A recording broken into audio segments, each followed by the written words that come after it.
Om. Gayatri Mahamantra. With your both hands on your laps, left beneath the right, back straight.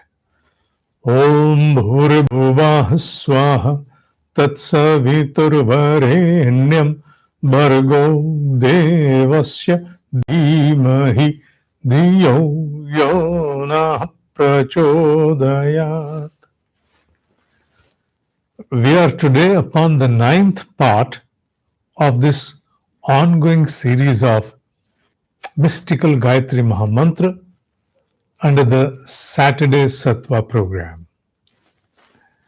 Our great ancient seers had envisaged and bestowed us simple acts, simple ordinary kriyas that can be done merely through water in order to consolidate our awareness before embarking upon any spiritual pursuit of a higher order, especially the japa, Gayatri japa for our upasana.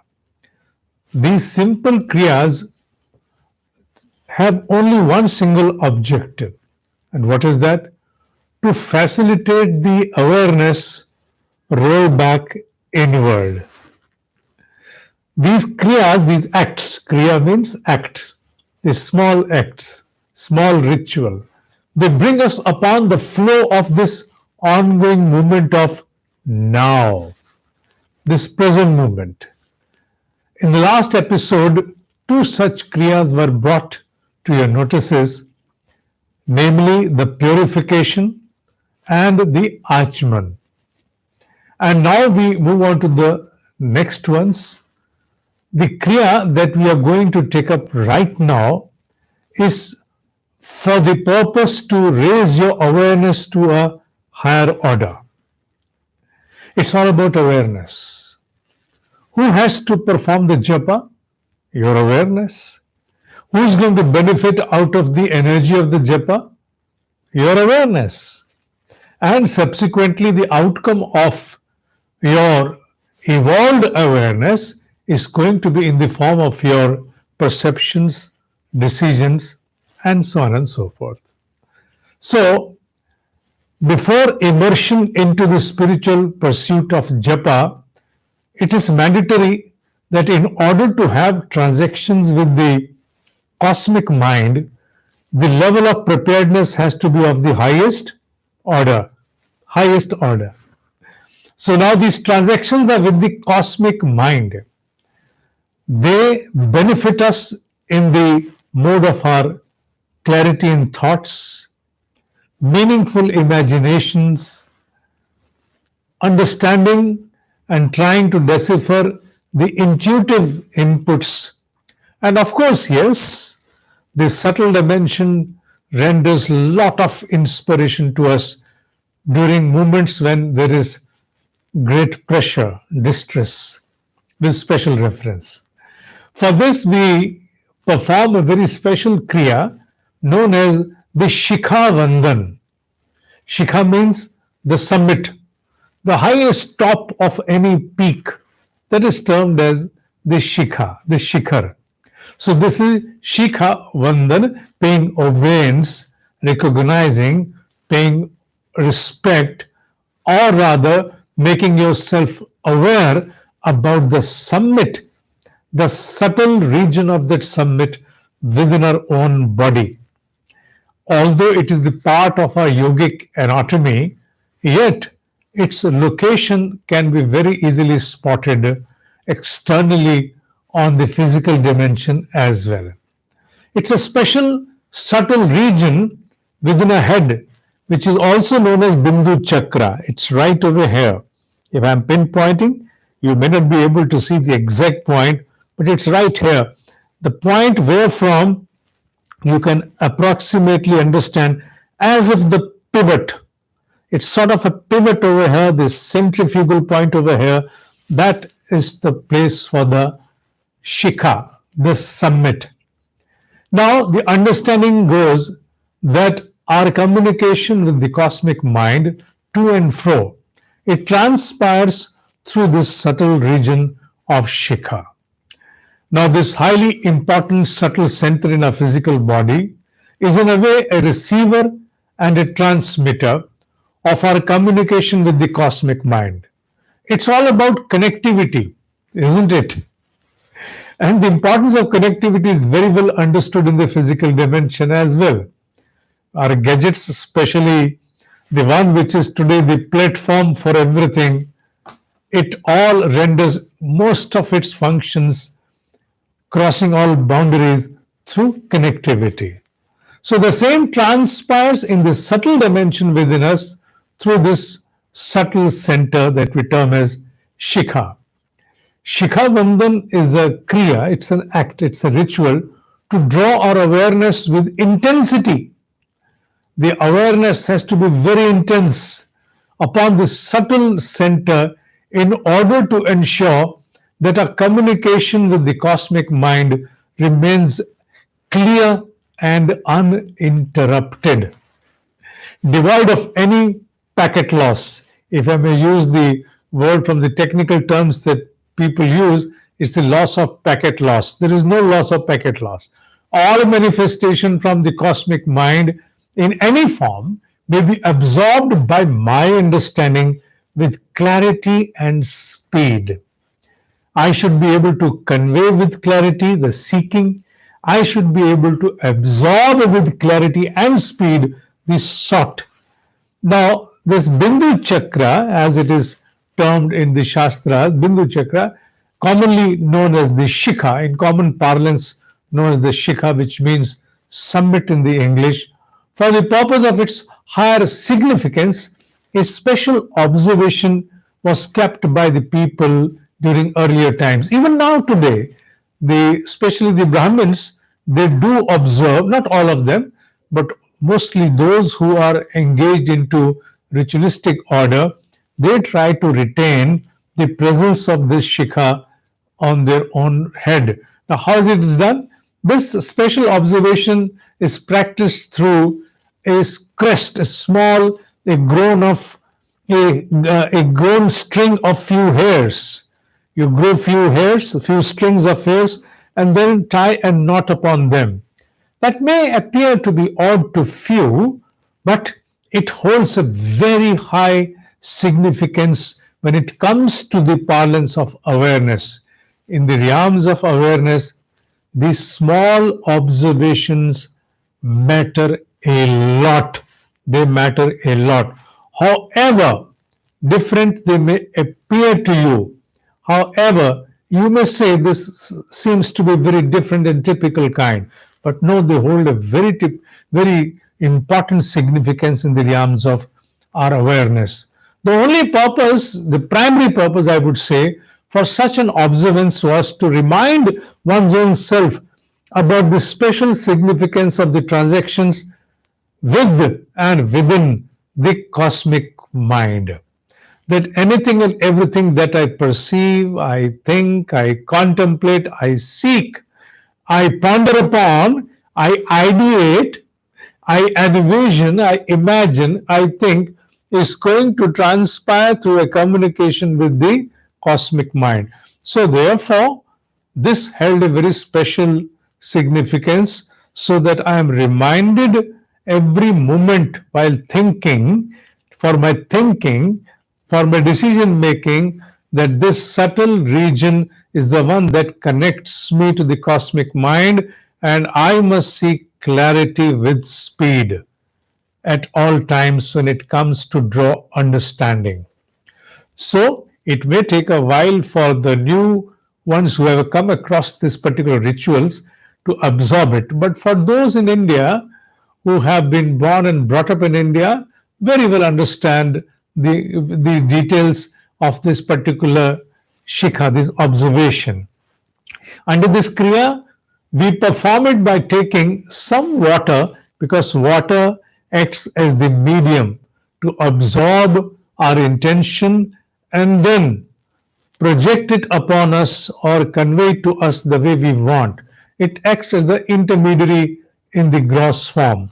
So we take some water, little water in the left hand, and immerse these 5 fingers of the right hand into that water, and 5 fingers represents the five Panch Mahabhutas, the five elements. And then when they are those wet fingers dipped into the water, then we touch this Bindu Chakra, this Shikha, this summit, this point over here, we tie the knot of a few strings of hairs, we just touch over here, and then we chant a mantra. We chant a mantra. While we chant the mantra, the fingers remain here. The observation, the focus goes to the Bindu Chakra with the same seeking, which is the message of the mantra. What is the message of the mantra? It's a prayer. It's a yearning, it's a seeking from the mother. The cosmic mind we yearn towards in the form of a mother, the Gayatri. And we seek from her, O the great divine mother, bestow unto me so that I absorb. Bestow what? Well, it will come, don't worry. Bestow unto me so that I may absorb your divine radiance. O divine mother, bestow unto me so that I may absorb your divine radiance. Let the flow of the manifestation of your divine bliss, let the flow of the manifestation of your divine bliss enhance and establish within me. In Sanskrit, as we chant it, Om Chidrupane Mahamaye Divya Tejo Samanvite Tishtha Devi Shikha Madhe Tejo Vriddhim Kurushvame. So this is what we chant, and we also have to undergo that experience, although it is in the form of an imagination initially, that we have now focused, apportioned ourselves to this region, and we are seeking from the mother that clarity and speed of the data which has to come down from the cosmic mind as a transaction in return to our seeking. We keep on seeking many things, we keep on seeking enough within our own brain, within our own mind, upon different subjects of our life, ranging from the most mundane ones to the most important ones. So, this particular ritual, this kriya, this act, is to raise the levels of your awareness to highest order in order to transact with clarity and speed with the cosmic mind. The benefits one should seek through such an invocation is that whatever the seeker contemplates upon or transpires with absolute clarity and speed, whatever one intends to determine is the most appropriate in the light of one's seeking. So in total, the processing potential should increase to its optimum. Processing potential of your brain, your mind, your brain, both used as a synonym over here, although they are very different, but let us use it in common parlance. The fourth kriya that we undergo before the japa, all these what I'm mentioning in the form of an explanation may appear to be something as very extensive, but when you do it, everything happens within just 2 minutes. Even within less than 120 seconds, you are done with them. All of them. Not only these four, but even if I'll go on to mention two more, all the 6 acts can easily be dispensed within 120 to 140 seconds. That's all it takes, not more than that.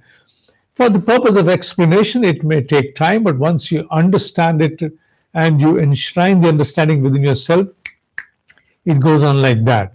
The next act or kriya that we go on to commence is the nyasa. Nyasa in English can be understood as holding or retention. In Hindi we term it as dharna karna, to imbibe. Imbibe is also, there can be several words in order to approximate the understanding of this term nyasa. Holding or retention.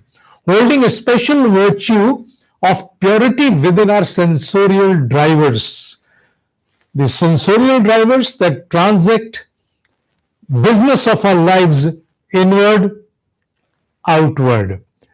Can you do the business of your life without sensorial drivers? No, you cannot.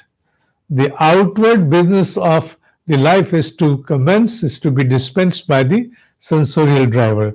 Even within ourselves, barring the deep meditation, all and every acts are transpired through the subtle aspects of the sensorial drivers that we term them as a source by the name Tanamatra. Now, the actual indication and the message is for the driver of our senses, not exactly the senses. Senses are merely a product of something which has to degenerate, decay. That is, in terms, if I use a very rough term for that, they are made out of leather, isn't it? It's made out of skin.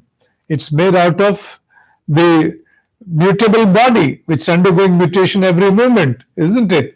So it's not the message which has to be given to the senses, but through senses, the message must go on to their driver, the one that determines where they have to be deployed and for what purposes they have to be deployed.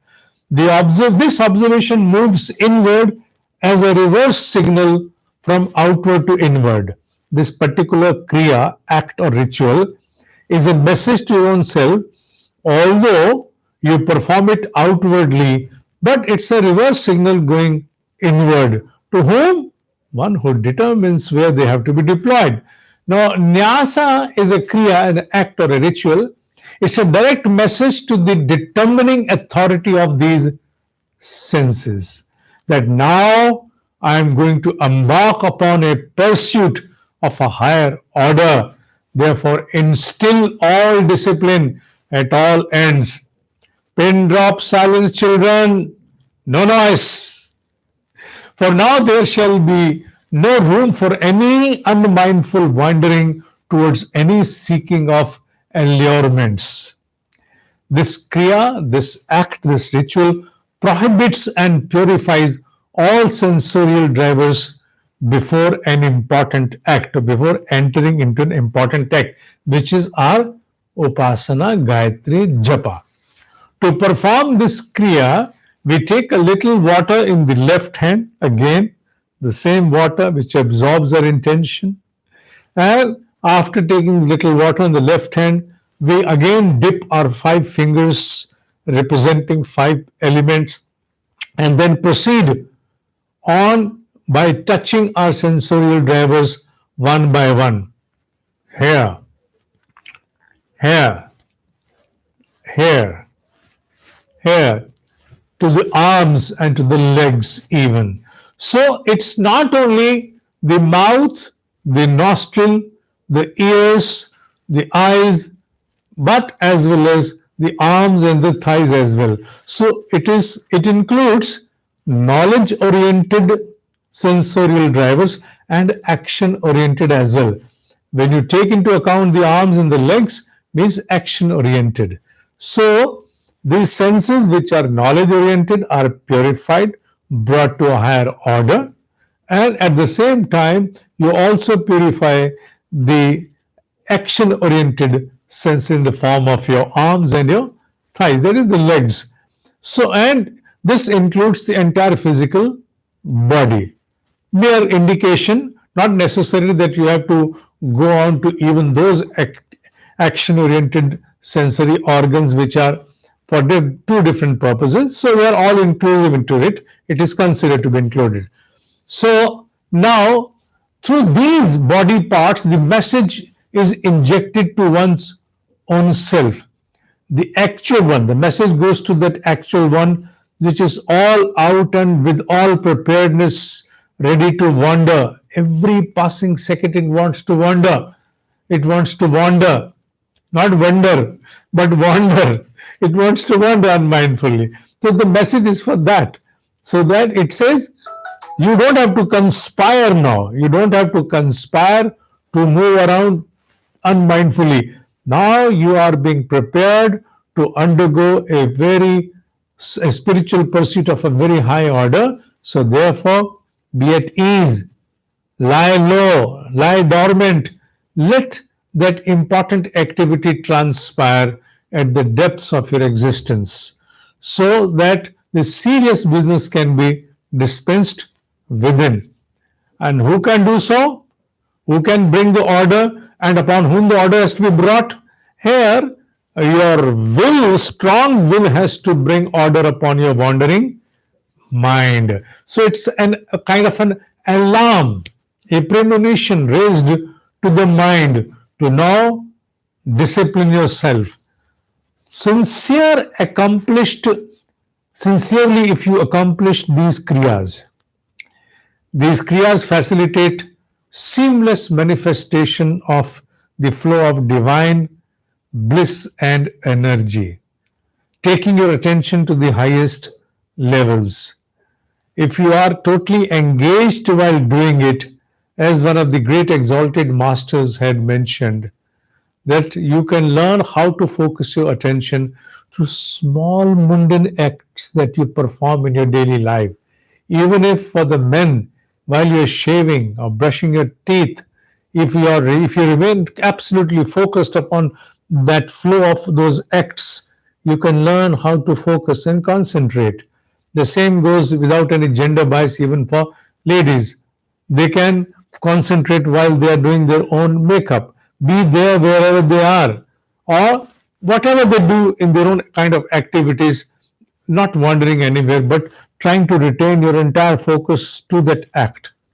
So likewise, here these are spiritual kriyas meant for spiritual purpose as a preparation before entering into that experiment, I am calling experiment of a higher order of japa, to raise a communion with the cosmic mind, to raise energy, abundant energy within yourself. So, in order to accomplish that, with all sincerity, if you retain your attention while observing these kriyas, these acts, these rituals, you really feel entirely different. As I will go on to mention, that if this preparation is given full attention and seriousness, you can retain the focus of your mind for a considerable period of time. I am not promising you that your mind shall not wander.